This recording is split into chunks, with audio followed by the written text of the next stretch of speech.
All right, so this is another live stream. I'm going to give this a few minutes before I really get into this. So I appreciate everybody who's already into the chat room. This video is going to be my comparison between the Poseidon X and the Poseidon Redwood. In this video, I'm going to be breaking down a few things about both bikes and different topics. At the end of this video, for probably the last 15 to maybe 25 minutes, I'm going to be opening this up to general discussion with the chat to answer any questions, because I have obviously personally ridden both those bikes extensively. So I want to open this platform up to respond to the community and everybody who's interested in trying to choose which bike is maybe best for them. So I'm going to give this a minute or so, and then I'll be opening up my PowerPoint presentation. Yes, we do have a PowerPoint in this video, and I'm going to be going over a few different topics that I'll get into in just a minute. So let me load that up. So if you're excited about this video, please give it a like.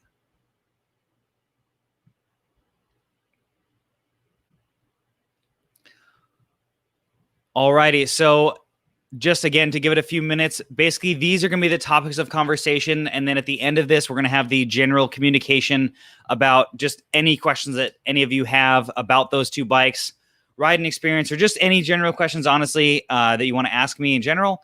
So the basic topics we're going to be going over are comparing and contrasting the build specs between the two bikes. What are the similarities and what are the differences between the X and the Redwood?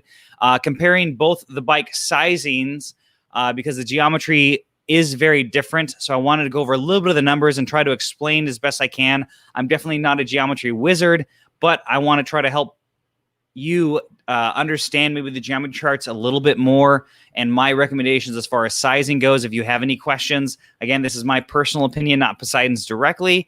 And then my pros and cons for both models. And then I don't have a slide for this, but we are going to talk about what I think the ideal rider is going to be for each model. And then again, we're going to have the open discussion after this. So I have PowerPoints and everything like that. So if you're watching this live, you can obviously rewatch this when it goes live officially, or re-upload it, if you want to call it that, on my channel. Typically for my live streams, when I do them Thursday evenings, they are going to be uploaded probably tomorrow morning, or be live to where you can rewatch it if you have, something that you want to go over again. So again, I appreciate all of you in the chat right now. If you want to tell me where you guys are hailing from, I do appreciate it. We aren't doing ACN obviously this week. That's why I'm doing it in this time slot, to provide content at this 5 o'clock on Thursday, since that's our typical time slot for ACN. So I wanted to provide some interesting video content for everybody, and I appreciate everyone who's viewing this right now.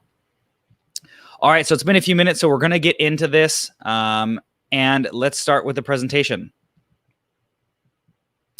So as you can see here, this is the build specs, and this is what are the same between both of these bikes.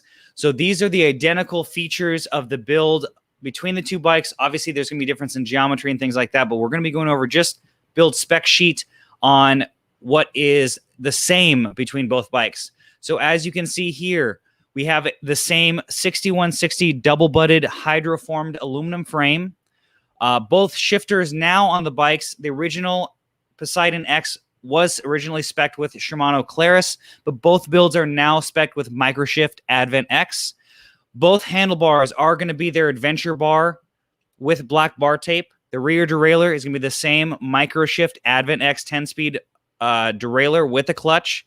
You're going to see the brakes are now both mechanical Tektro brakes. These are both flat mount and dual piston for both models. The disc rotor size is going to be identical between both sizes at 160 millimeters. The crankset is a square taper pro wheel crankset. It is a 4-bolt unit. I'm not 100% sure what the exact BCD is, but it does come stock with a narrow wide 38-tooth chainring. The bottom bracket is a standard threaded bottom bracket. Again, it is square taper for the appropriate crankset that comes on both of these bikes, as well as the cassette is going to be identical for both these bikes as a Microshift 10-speed with an 11:48 ratio. Now, I don't know the exact max capacity for the Microshift rear derailleur. Honestly, with the amount of B limit that's left once you set it, once it's set up with this 1148, I highly doubt you'd be able to go anything bigger because there's not a lot of B limit left. So this is probably going to be the max tooth you're going to get out of it. So if you want more climbing gear, you're probably going to have to go to the front ring. So now we're going to go on to what's different. So as you can see, there's a Poseidon category and a Redwood category. So these are the parts that are unique to each bike. So with the Poseidon X, you're going to see that it is a full carbon fork. It is tapered 1/1/8 to 1 1/2.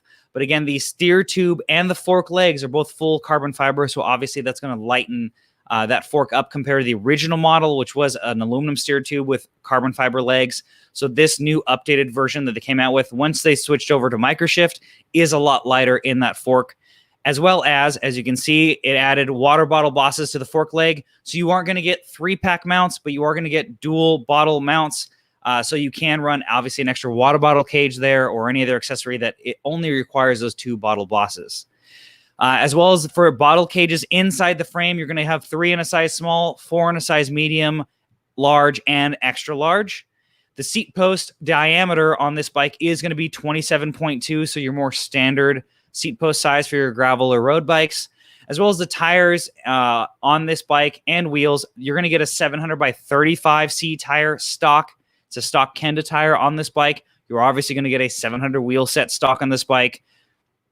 That is quick release, but it does have 650B compatibility. Your max tire size that is going to be on the Poseidon X is a 40C quoted with mud clearance.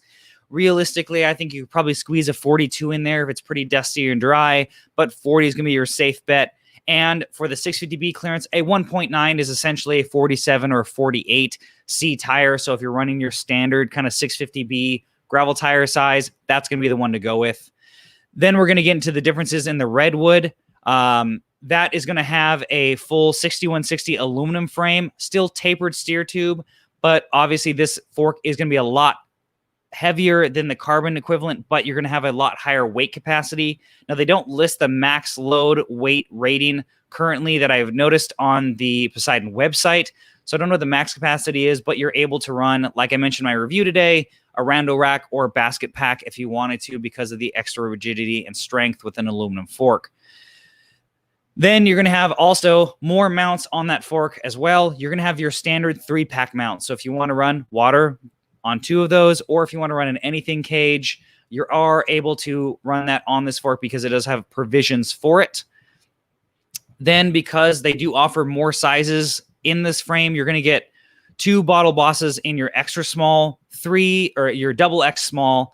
You're going to have 3 in the extra small and medium, and 4 on the sizes large and extra large. So a little bit different configuration as far as how many bottle bosses you have inside your triangle between both bikes.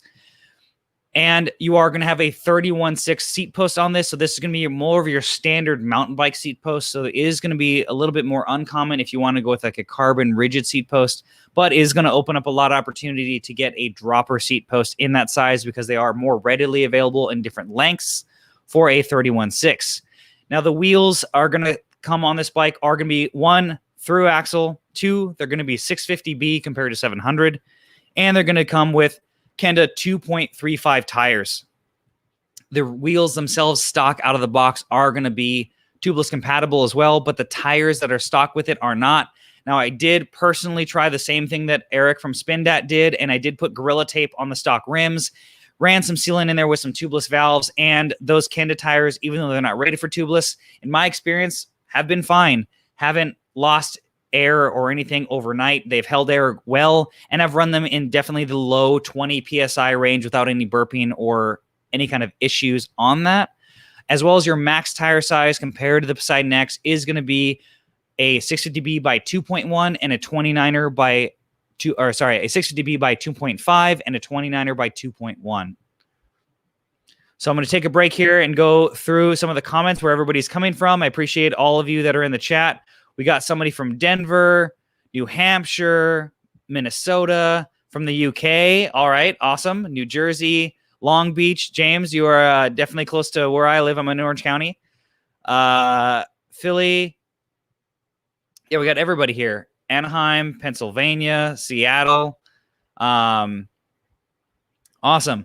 So Christopher, so as far as I know, as far as the listing that goes, I believe, if I'm not mistaken, both models are dual piston, but you know what? Let me double check that for you real quick. I got both product pages pulled up and just double check the model name for the Tektro brakes. I could be wrong.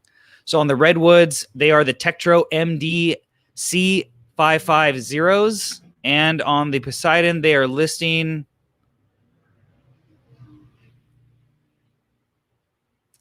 So they don't list the model name. They just say Tektro mechanical disc brake, which technically both of them are. So that's something that I thought was going to be the same, but it may be different between the two. That'd be something that, unless they jump into the chat, maybe something you want to ask directly. All right. So,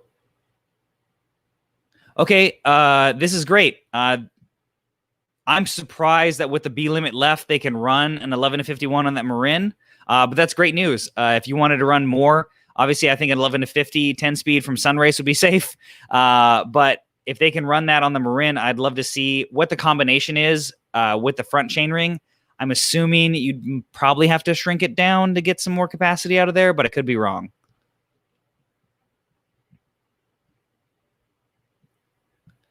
All right, so... All right, Christopher. Yeah, they might not be. I don't remember offhand with my original, again, production unit that was very different as far as the spec goes, if it was dual piston or not. So I'm not entirely sure about that. All right, so let's move on to the geo charts. So this is really where it gets very interesting between both of these bikes. So just for kind of disclaimer, and if you're interested in purchasing either of these bikes, going to kind of give you the quick overview, and then we're going to get into some comparison numbers and then the bikes that I have actually ridden personally. So the quick overview is the Poseidon X versus the Redwood. The Poseidon X is going to be slightly more aggressive geometry, and I say aggressive, and I'm giving the caveat here because I'm going to be mentioning this later on. The geometry with this bike is mainly, I say, more aggressive because the head tube is smaller kind of across the board, meaning your bars are going to be lower down in the front. So that is something that for most people, they're going to see that as a more aggressive geometry because they have to be lower. Even at the tallest point, if you ran your stem all the way up, that stem stack to the very, very top on both bikes, your bars and the equivalent size are going to be lower on the Poseidon X than they will be on the Redwood. So no matter what you're going to get the equivalent of, and I'll be going over my recommendations for this in the last section. I'll just be talking directly to you about the ideal rider. So the big differences here is, as you can see in the geometry charts, are you're only going to have 4 sizes in the Poseidon X, and you're going to have 6 sizes in the Redwood. And if you look here on, we'll start with the X, your size range that is recommended by Poseidon. Now, these size ranges from any company you're going to look at are just a guesstimate, honestly, because everybody's very different. I'm a very different shaped person, let's call it that, as far as my torso to leg ratio. So I don't typically ride the recommended spec for these bikes. So from experience with the Poseidon X, just for a little information, if you haven't seen my previous videos on any of the Poseidons or don't know my measurements, 5'11", about 185 pounds. I have about a 30.5 inseam. So I'm very short leg for my height. Now, for the Poseidon X, when I did my build series, I did ride a medium. I know I'm at the top of a medium, but I wanted to try it. I'm decently flexible. I can handle a decent saddle to bar drop. So with that bike, I did have to run quite a long stem depending on the bars I was running on that bike. So, and I couldn't obviously have the stem super low. I had to have a few spacers in there. So if you look at the geometry chart, there's a few things to look at between the two bikes, and this is something that I'm recently trying to understand, so I'm going to give you just my little sprinkle of knowledge for this, is if you look at the bike you're currently on, the two big numbers that people typically look at is your top tube length and your standover height, which is a small portion and definitely gives you some idea of what size you might want to run, but reach and stack are really where it really matters. So to give you an idea, and I'll take this off real quick, is reach is essentially, if you take from the bottom bracket and you go up and then you go all the way to like where your fork's going to be, that's your reach, meaning basically where your stem is going to start. Your stack is the height from the bottom bracket to the top of the head tube. So realistically, no matter where and how long that top tube is, depending on the angle the top tube might be at or things like that, you might have a longer top tube with a shorter reach than your current bike. So reach and stack are kind of the easier numbers to digest between what works. So if you have a bike already that you kind of like the fit of, or it feels good for you, try to find out what the reach and stack is for that bike and get something close to that if you can for either the X or the Redwood. But if you look at the geometry between the two, you can tell that, again, the head tube length is kind of the easy way to tell how tall it is, to see how upright it is in comparison. So in a size medium, in a Poseidon X, you're looking at 120 millimeters. And you're looking at, let's see here, for the Redwood, in a medium, you're looking at about 138 millimeters. So you can see there that it's almost 20 mil taller in the Redwood, meaning that the front end of it is going to be slightly more upright, which is kind of indicative of the bike and the overall geometry as far as the angles and things like that. So again, this is going to speak to this bike is going to be more endurance geometry is what people are going to say, or gravel geometry. So just like you have your road bike and your endurance road bike, the endurance road bike is going to be more upright in the front end. So it's more comfortable. And in gravel, there's your kind of gravel racy bikes. And then there's, your like more endurance gravel bikes. Or it'd be kind of like a cross bike versus a gravel bike. Gravel bike's gonna be more upright, more comfortable. Same kind of thing between these two bikes. As you can see in the geometry chart. So let me add that back in here. So as you look at that, you can also see that, let's just say medium, we'll just use that for, ease. You can see that the wheelbase is going to be about 300, let's see, about 3 centimeters longer. Top tube length in a medium is going to be, about the same, just slightly longer, but the effective top tube, is going to be a little bit longer than that because of the sloping geometry of the bike. So realistically, the geometry between the two is going to be a little bit taller in the front end for the Redwood compared to the X, and a little bit slacker as far as the angles, so that you have that longer wheelbase. That basically means that with the bigger tire, you're going to have a more stable ride quality. So when you go in downhill, it's going to be a little better. And because of that bigger tire that you're going to be running, you're going to have less likely issues with toe overlap, because obviously with the bigger tire, you're going to have a bigger circumference. So you have to combat that in the front end. So especially on your smaller sizes, that's what they're having to do to kick out that front wheel to make it, more comfortable when doing tight corners. But that obviously is going to be an issue no matter what, if you're running an extra small frame or smaller between the two. So I'm going to take a break here and just go look through the chat. And again, we'll be looking through it again near the end of this, so I can answer any questions that you guys have or any information. I again, have learned things already with the sun race on the Marin. That was great. So yeah, the brakes definitely for the dual pistons on the Redwood were surprisingly good after you bed them in. They were definitely adequate, I think, for most gravel rides. I think the only time you'd really feel that is on a longer extended descent, because obviously you're just going to have that fatigue in your hands compared to a hydromechanical brake set or a full hydraulic setup.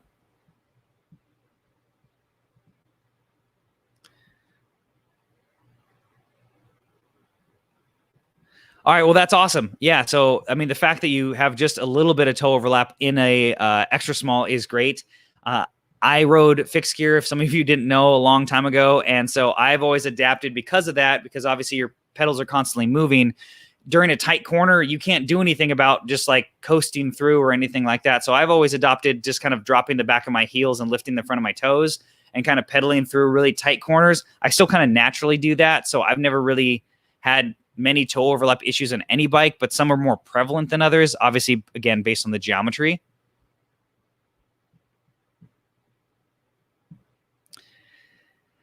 Yeah, so John, we're going to be getting into this for the ideal rider, because I definitely agree, depending on what bike you're looking at, and some determining factors that I think personally and have heard back from either comments or you guys directly. All right, so now let's bust into the next slide here. Hope you guys are enjoying this. So now let's look at the pros of both of these models. this is really where, this is, again, my opinion based on, my personal experience with both of these bikes, as well as the video content that I've created and all the comments I've kind of procured and rewatched recently to do this video and this live stream for you, because honestly, most of the questions that I've gotten since the Redwood has come out on either old X videos or my current Redwood videos is which one makes sense. So I wanted to kind of bust into this format to be able to explain it, because it isn't just a thing I can write in one paragraph in a comment.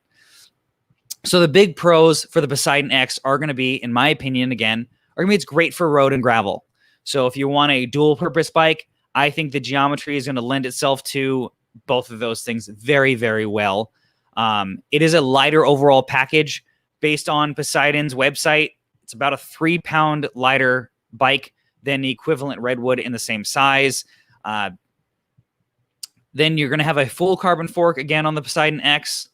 You're going to have more aggressive geometry, which can be a pro and it can be a con. So that just depends. If you're coming from a road bike, that may be more up your alley because you're more used to that kind of road or body position. So that can be a plus for some riders coming, again, from the road side. You're going to also have more responsive handling. I think this is going to turn in a little bit more. Or if you're coming from a cross bike, this is going to feel more at home than it is going to come from, a mountain bike or anything like that, or even a road bike. The handling characteristics on this are going to be a little more twitchy and a little faster. It's going to be great for your bike packing curious. Again, that's my opinion. I think this not having the 3-pack mounts, I get because of the carbon fork.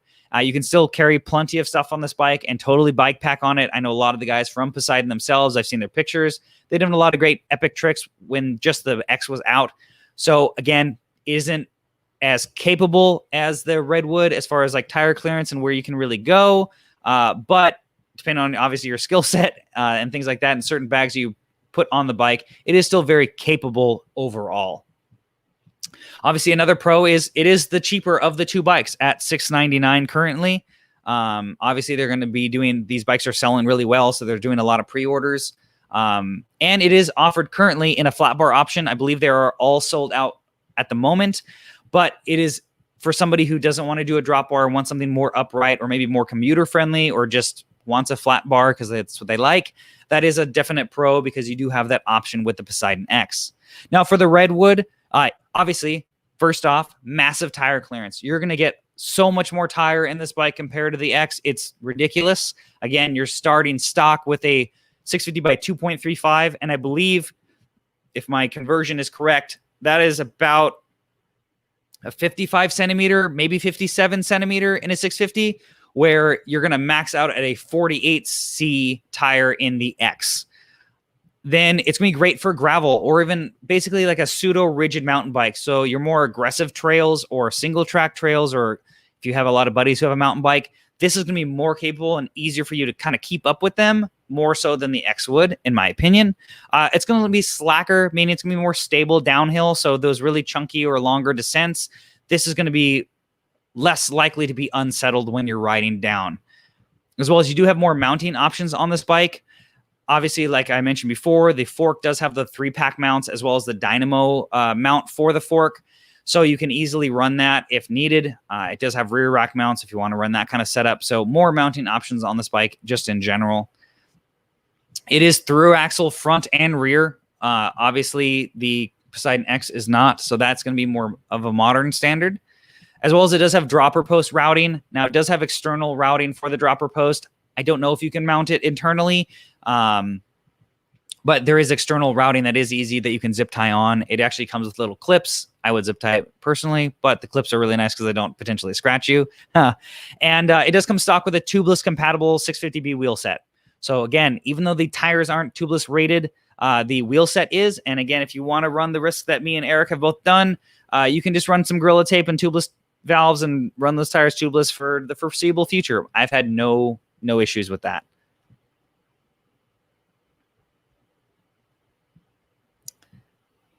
So, yeah, Christopher. So there you go. That's awesome. Yeah. So right now I believe they're sold out. Let me pull up the website.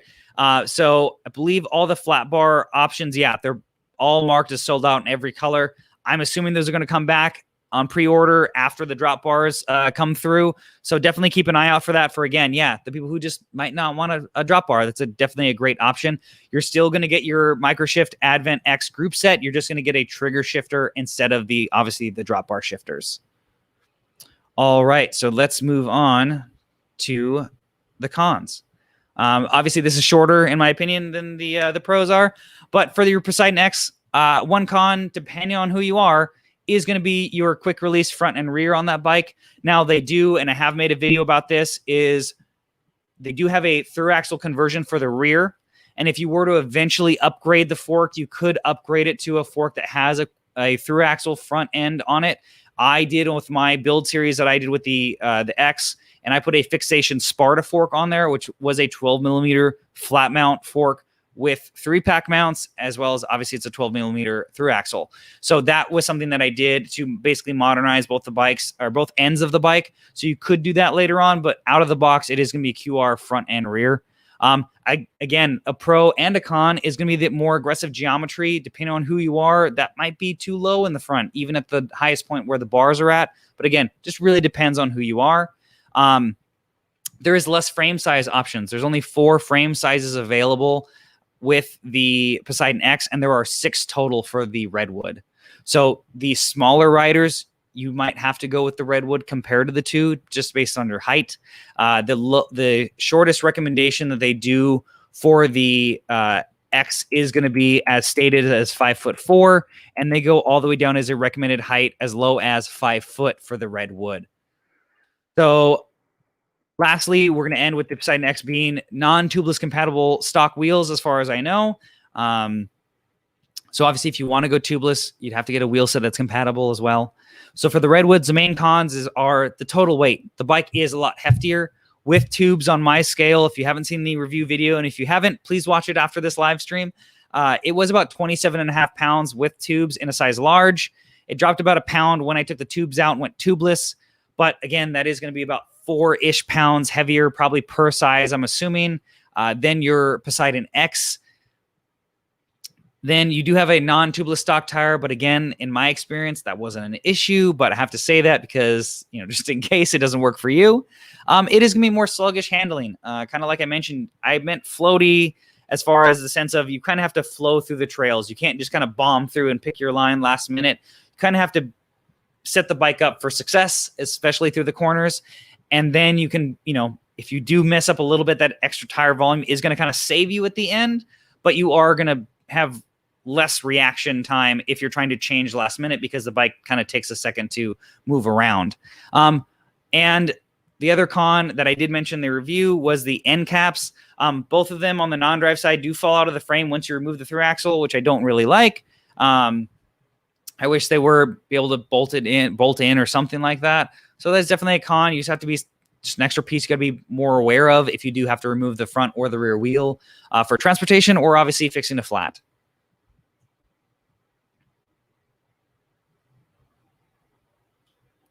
Good call. Yeah, so upgrading the Redwood fork, I know they're starting that at $100.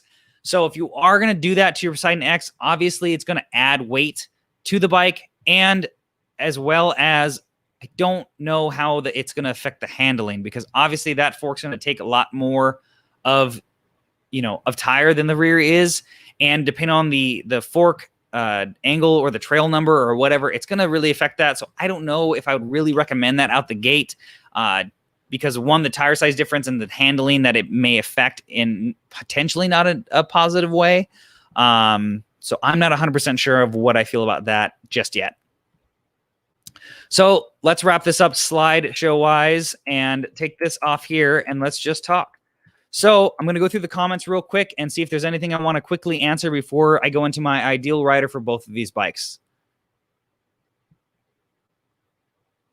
All right, so I think I've answered everything so far. Yeah, definitely nice touch with the dropper routing. And again, with the 31.6 dropper seat post size, you are going to have a lot more options as far as mountain droppers go. Now, keep in mind, most of the time in a 31.6, they are going to be on the longer side of the dropper length. So you're going to have to basically have more seat posts showing.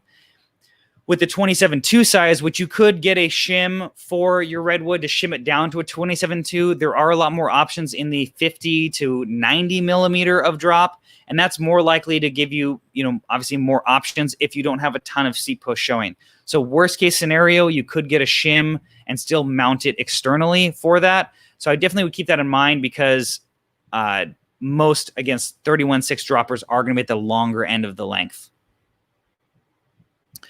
So, Rick, this is something that is definitely personal preference. In my experience, third axle is an improvement. If you have some good quick releases and they're nice and tight, might not notice it, but it depends how hard you are on the bike as far as, climbing or braking power. If you are QR and you eventually go hydraulic, I've had some shuddering issues in the front. Again, it just depends on the bike, and not saying this bike will do that, but you're more likely to have it happen. As the brake power increases, that's more likely to happen. So going through axles basically eliminates that potential problem. So it depends on how you're going to build this bike, if you're going to get it as a frame set or just ride it as it is. I haven't personally ridden the Redwood I personally rode the Poseidon with its stock brakes. When I did put a hydromechanical brake set on there, it was a through axle converted fork at that point, so I can't speak to if that would do it, just based on when I, kind of how I built it.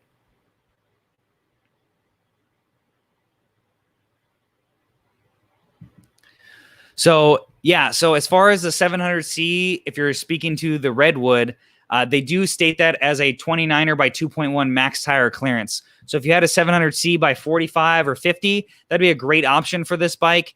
If you want to do a more road version of this, because I did get comments about that, how this bike would be on road, I would go with the 700C tire size at a minimum of a 42, just because the overall height of that package is going to be similar to a 650 by 2.35, which is a stock tire. If you go too much lower, it's going to drop that bottom bracket. You might have some pedal strike issues depending on what you're riding. So I'd say to at least go to a 42. A 45 would probably be safer to minimize the potential of any pedal strike you're going to have if you're still going to ride that 700C on mixed gravel roads or go over things.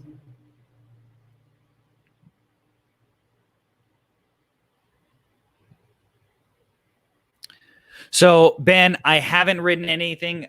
I don't have another wheel set and cassette that's compatible currently with the Redwood, but I am going to be doing some alternate videos with this bike, riding it on 700s, as well as potentially another wheel set in 650. I just don't have any current tire options right now to go any smaller than it is. But again, going any smaller than what it's stocked with is going to drop that bottom bracket to potentially increase that pedal strike issue.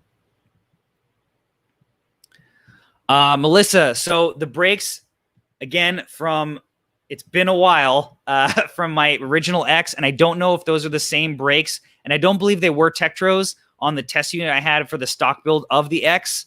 The brakes on the Redwood are surprisingly good. Hopefully Poseidon or somebody from them will comment either in the chat or in the comments below when this video goes or gets uploaded on my channel. I don't know if they're the same model now on the X. It would make sense that they are, because sharing parts is going to save money, but I can't confirm or deny that. So before I get into any more questions, I'm going to quickly go over what I really think of the ideal rider for both of these bikes, and who I think, if you're trying to talk somebody into it, or you're personally having these kind of, things you're trying to decide, let me go over that, and then we'll finish the rest of these questions for the rest of this hour.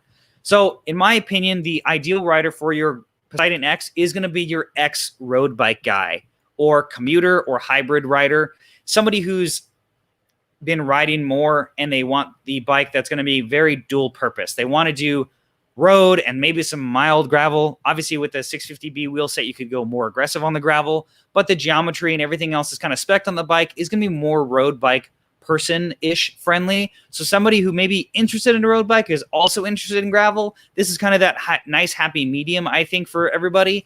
Having, again, the new carbon fork is going to lighten the bike up compared to the original generation. Having the 1x drivetrain now with that massive cassette range may limit them a little bit on their top speed on road, but again, that is something they can manipulate or change, either cassette wise or chainring size, to give them more top end for road. Or if they obviously want to go better climbing gear because they're riding more dirt, they can shrink that front ring. So I think that's going to be a great compromise bike for someone who's either road and gravel curious. and maybe wants to do some bike packing, but probably doesn't want to do it all the time or regularly, or just wants to do quick weekend and trips. This is really where this bike, I think, really shines. Again, with that stock tire size, like I mentioned in my initial review at the 35C, it is a little bit small, but it's going to be great for someone who also wants to commute on the bike because it does roll relatively well, but you can still shred some dirt and some gravel with that tire size.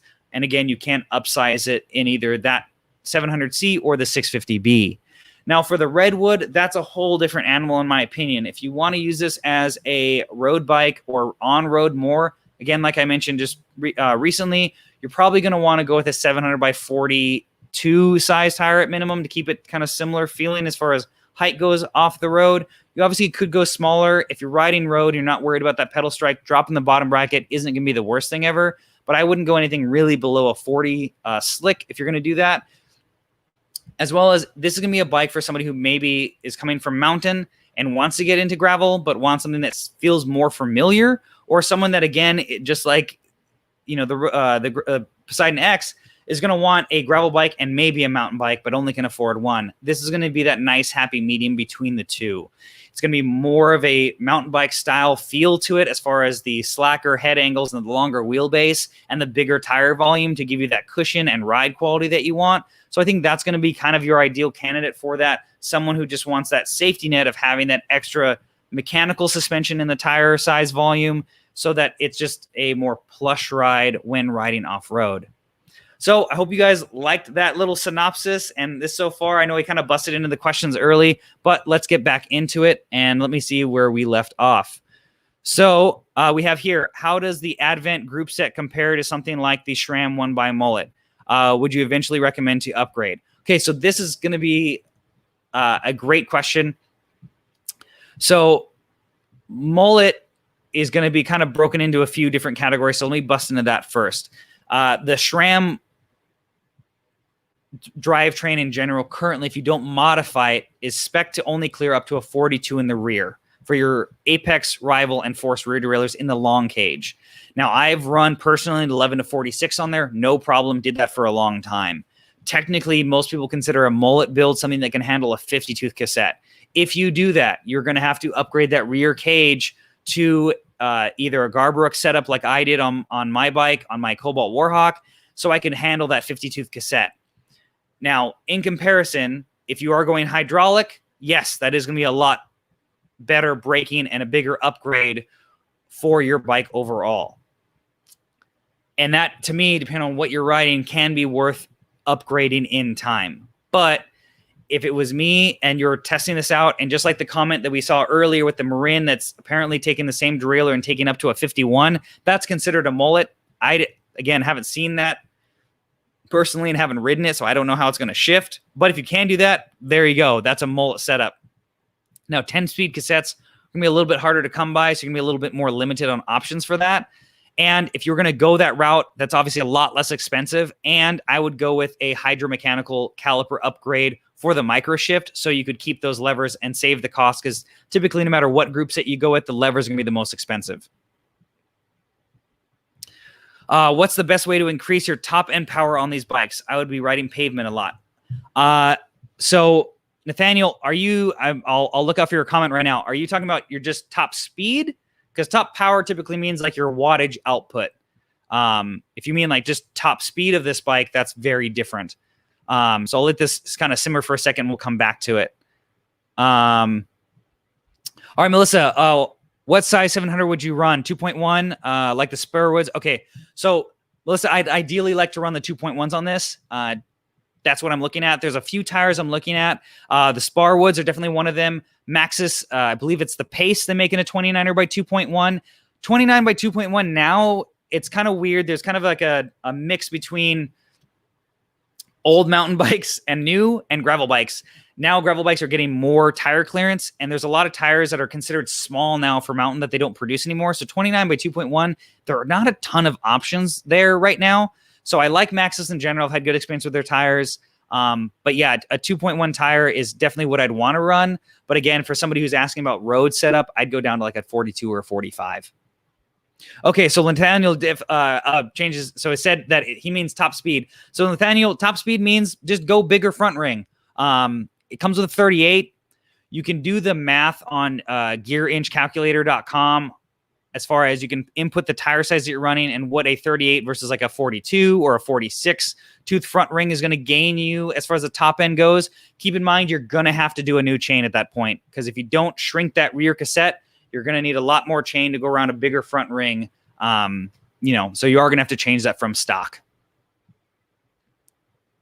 So let's see here. Can we do 2x on the Redwood? That I don't think so. Obviously, you can get a clamp-on mount for a front derailleur, but I don't think there's routing for it without you doing some kind of weird routing with it, but I could be wrong. I don't see any provisions that make it really obvious that you could go 2x. And honestly, with that bike, I don't think it really make a whole lot of sense, in my opinion. I'm running the Vittoria Raniers 2.0. Yeah, no, I used to run those tires all the time on my fixed gear. Obviously not in that size, in a 28, but those are super tough, very grippy, and great for mixed condition, meaning like rain and anything else. Really great tire. It definitely is tailored to the 27.5 in my opinion. That's why I really want to try it on the 29 by 2.1 to see what it really changes, because obviously the overall height of that tire package is going to be taller. So I think it's going to increase the trail, and I'm very curious on what that's going to do. And I have a wheel set actually sitting over there. That's going to be a great test bed for that bigger tire size. I appreciate the hearts. Hope you're enjoying the video. All right, here, let's see. Great suggestions. I haven't personally ridden Schwalbe's. So Alex, I'd really like to think if you have ridden all three of those, what you'd recommend. I'm big fans of like an XC tire, so not ultra minimal grippage. I've just, in my experience, as far as like everyone else that I know that's ridden Schwalbe's, they just say that they'd wear a little fast and they're pretty puncture resistant prone, but they're very light and supple. So if you have a suggestion, I'll keep an eye out for your comment later.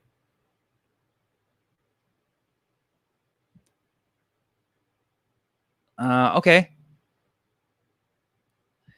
So James, this is something that if you're not looking to do anything crazy as far as trails go, obviously skill set, you have to keep out of this equation, because I'm not a super skilled downhiller. I go for a big tire size to kind of compensate for my skill level. So depending on the trails by you, if you have this low to medium grade gravel and it's not something super rocky or really, really chunky, I think you can totally get away with doing a big 700C or again, the 650 by 47 or 48C tire on the X. I think that's going to be great for you. And you can still do, again, faster, longer, mild gravel rides. If you already have a road bike, you don't really need it for road. So if that's the case, maybe go with the Redwood, just so it's a very different bike and you can handle the crazy stuff. Just understand it's just going to take you a little bit more effort to get to the trail compared to the X. So keep that in mind. You know, if you have something similar, you know, the Redwood is definitely, again, more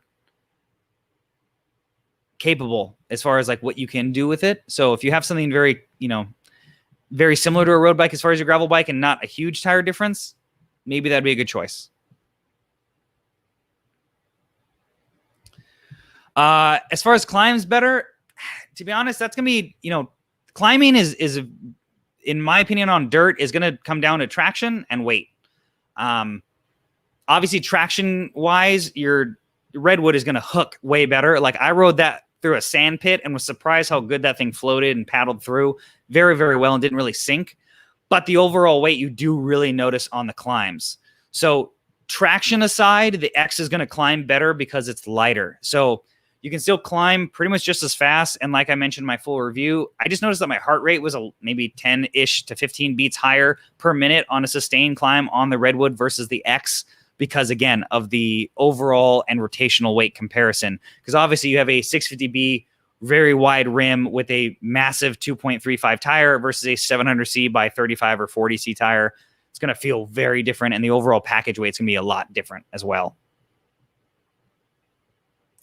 Appreciate it. Yep. Hope everybody who's watching this, I'd appreciate all 77 of you currently to give this video a like. It really does help with the channel. If you haven't seen my channel before, you're coming over because ACN's not happening tonight, I appreciate it. This is something I'm trying to do full time. And I do have an Instagram and a Facebook in the links below, as well as a Patreon if you want to help support the channel. I'm doing at least 3 videos pretty much every single week, minimum of 2, plus a live stream with ACN, so at least 3 total videos. And this is something I'm really trying to sustain, because this is my only source of income at this moment. And I really do appreciate everybody's feedback, and I love doing this kind of stuff with the community as a whole.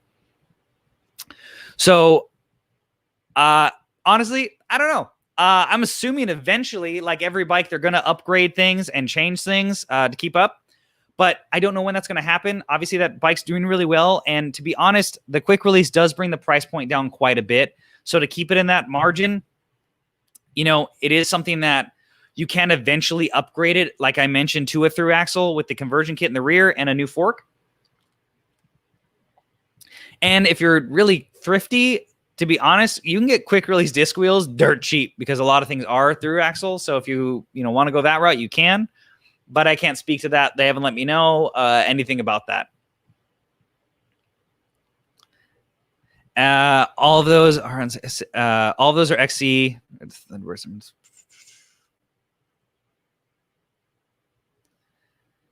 Okay. So the Marin with the 52 or 51 tooth cassette is okay for the future reference. Okay, so Chase, I'll have to look that up. I'm very interested to see what that combo is. If you have a moment, I'd love to see what the gear combo is for the front, just because I'm assuming you'd have to go smaller than the 38, but I could be wrong. You could just have to do more chain. So, Alex, you had the 29er by 2.1 Continental Race Kings on the rear of my old bike, and they rolled really well. The big performance. Yeah, so I have ridden the Race Kings. They do make those, the Continentals. So there is definitely a few 2.0 29er tires out there. I really want to max it out of the 2.1 just for, just because. Yes. So I believe, Nathaniel, they haven't changed the frame set on the X. And originally, like I mentioned, the original build was with Claris 2x. So I give you a 95% chance that it is going to have cable running for a 2x, because the original frame set, I don't believe is changed, minus them adding colors. The only thing they really changed as far as frame set goes was the fork. I wouldn't say QR is bad, but it's definitely not as rigid as a through axle. So if you have to think about it, I wish I had some with me to show you. If you look at a quick release, it's a very thin piece of metal that's typically just a couple mils thick, with the cam on both ends. So that's all that's really holding your front wheel and rear wheel on. So obviously, as you add more braking force, there's a possibility that that could move or shudder. With the through axle, with the Redwood specifically, it's got a 12 millimeter axle. So it's obviously a lot thicker than that. Granted, they are hollow, but obviously that's going to add a lot more rigidity. And you're threading that into both ends of the frame, locking it together. There's no open end of a through axle frame at the bottom. So there's nowhere for that axle to potentially go if it does loosen up. So it's going to add rigidity to the front and rear of any bike. So that's going to help, especially with your hydraulic brakes or stronger brakes you're going to have on these bikes. You're going to notice that. But again, that is going to depend on how you're riding the bike, how gnarly the descents and how long they are. If you're just commuting on a quick release, disc brake bike, you're never going to notice the difference. Even if you're doing mild gravel or dirt rides, again, I rode the stock unit. I never noticed any shuddering while I had it. So again, I wouldn't be scared of it, but there is going to be something that as you potentially upgrade the brakes to something stronger, you may notice it. But again, with the X, if you do change the fork out to go through axle, you can update the rear end as well. All right, so I'm currently caught up. You're welcome, Nathaniel, with everybody's comments. So I'm going to leave this open for a few more minutes. We're right at the 50-minute mark, so this has been great. Hope everybody's really been enjoying this. Again, please give this video a like below this live stream. It really does help with the channel, and I really do appreciate it.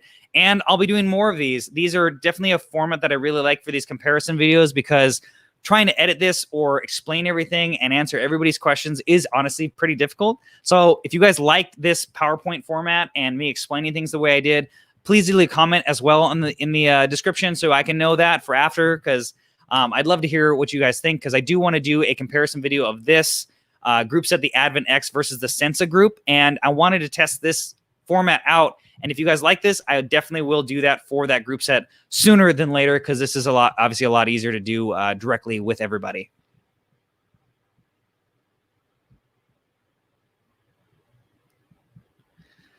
Rick, you tell me, how's this been? I think it's gone pretty smooth, and we had a lot to talk about. The chat's been great. I've had 70 something people in the chat. Everybody's been very active, and I really do appreciate it.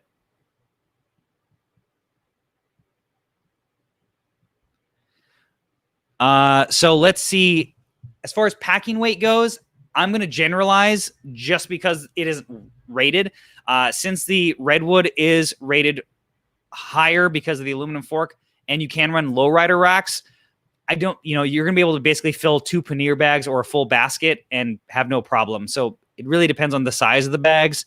As far as any carbon fork, in my experience, most carbon forks that have 2-pack or 3-pack mounts are going to be limited to roughly, and don't quote me on this for Poseidon specifically, for a 3-pack mount bike, the 3-pack mounts are going to have the capacity of a total of 6 to 8 pounds typically.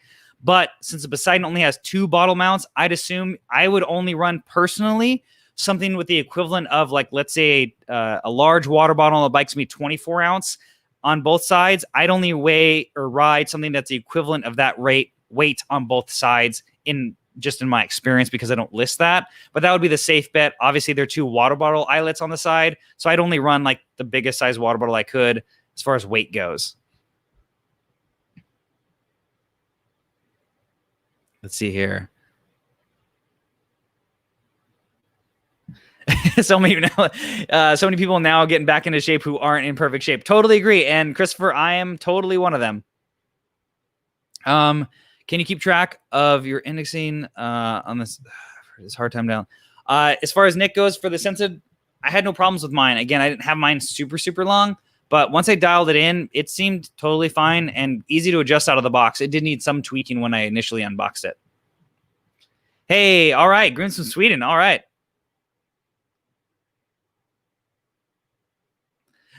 Yeah, I will work on that for you. I think the angles are going to be the hardest thing. I'm going to figure out how you're going to... I want to have it somewhere, if it's possible, to like clip together around like the corners of the frame for the mini triangle bag instead of zip tie it all. But that's just me. But we'll be working on that. Thanks, Rick.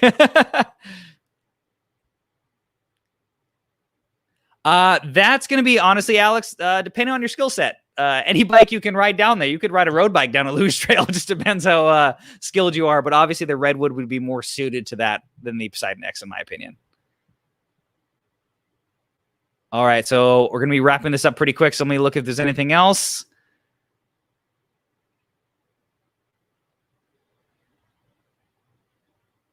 Yeah, right. Thanks. Yeah, I do have some Look Pro, Slow But Look Pro merch. If you guys are interested in a t-shirt or a riding moisture wicking t-shirt, I do have those on my Spreadshirt account in the links below, as well as this really cool like metal coffee mug. So if you want some of that stuff, because that is definitely a mantra that I live by, you might as well look good if you're not going to ride super fast. You know why? Because if you ride too fast, people cannot enjoy how good you look. So links for that are going to be in the Spreadshirt link down in the description.